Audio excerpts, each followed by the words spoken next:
High বন্ধুরা, দেখো রাতের ডিনারে রুটি তো হয়ে গেছে।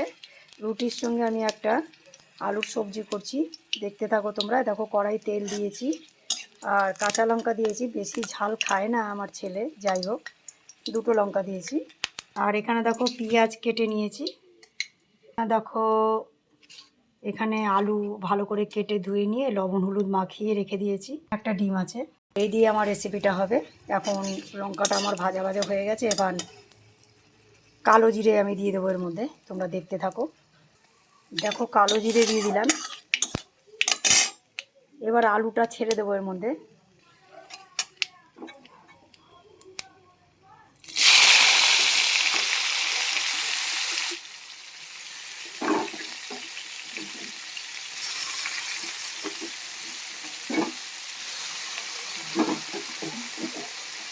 আমি এখানে একটা আলুই দিয়েছি, বেশি দেবো না।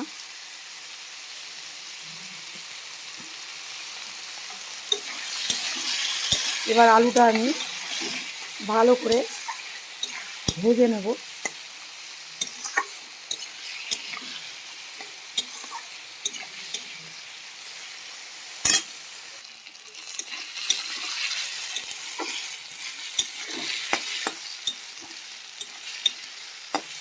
তোমরা কে কোথা থেকে আমার ব্লগটা দেখছো একটু কমেন্টে জানিও। আমার রেসিপি যদি তোমাদের ভালো লেগে থাকে তোমরা সাবস্ক্রাইব করে রেখে দিতে পারো। নতুন নতুন রেসিপি তোমাদের আমি দিতে পারবো।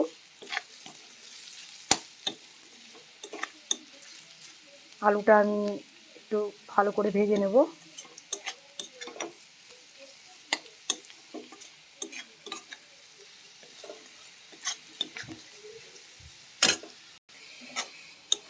আলুটা আমার ভাজা হয়ে গেছে।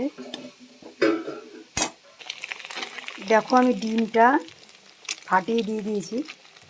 এবার একটু ভালো করে ভেজে নেব ডিমে আলুতে।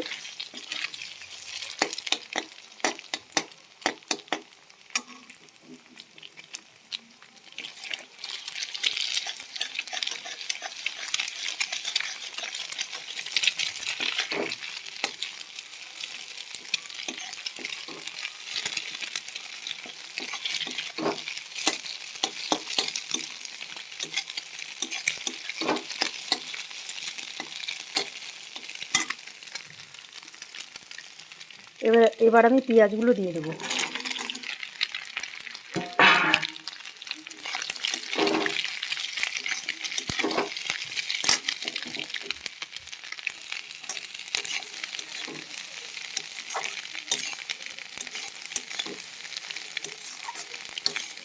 মিডিয়াম ফ্লেমে আমি পেঁয়াজগুলো ভালো করে নাড়াচাড়া করে ভেজে নেব।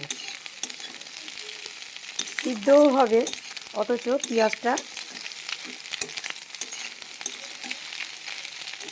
একদম গলে যাবে না।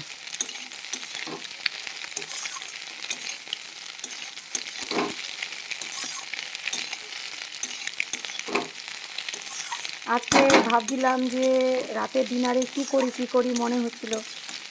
তা দেখলাম যে না, দেখি পেঁয়াজ দিয়ে এটা করলে কেমন লাগে খেতে, তাই বানাতে লেগে গেলাম।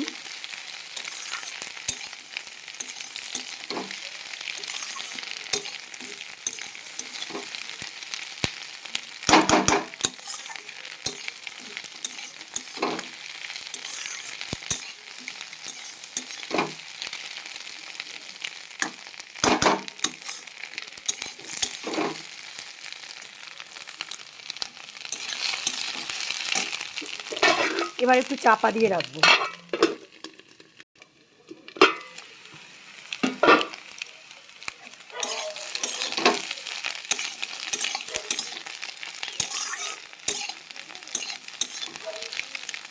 আবার চাপা দিয়ে রাখবো। এরম এরম করে একবার করে নেড়ে দেবো, একবার করে চাপা দেবো, তাহলে পেঁয়াজটা ধরো হেজে যাবে। আজকে রান্নায় একটুও জল ঠেকাবো না।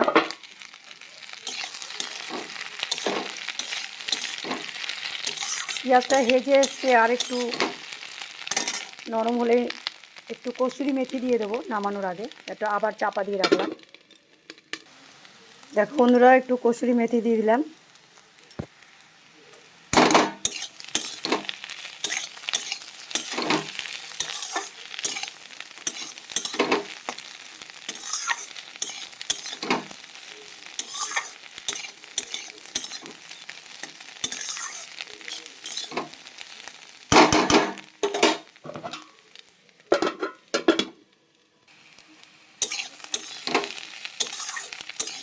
এবার একটু হালকা করে লবণ দিয়ে দেবো।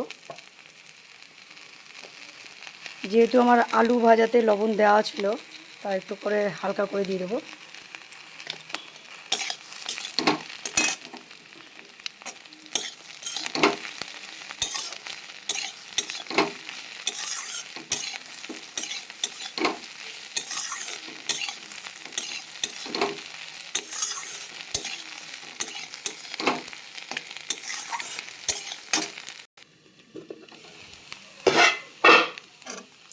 আমার রেসিপিটা হয়ে গেছে বন্ধুরা, এবার আমি নামিয়ে দেবো।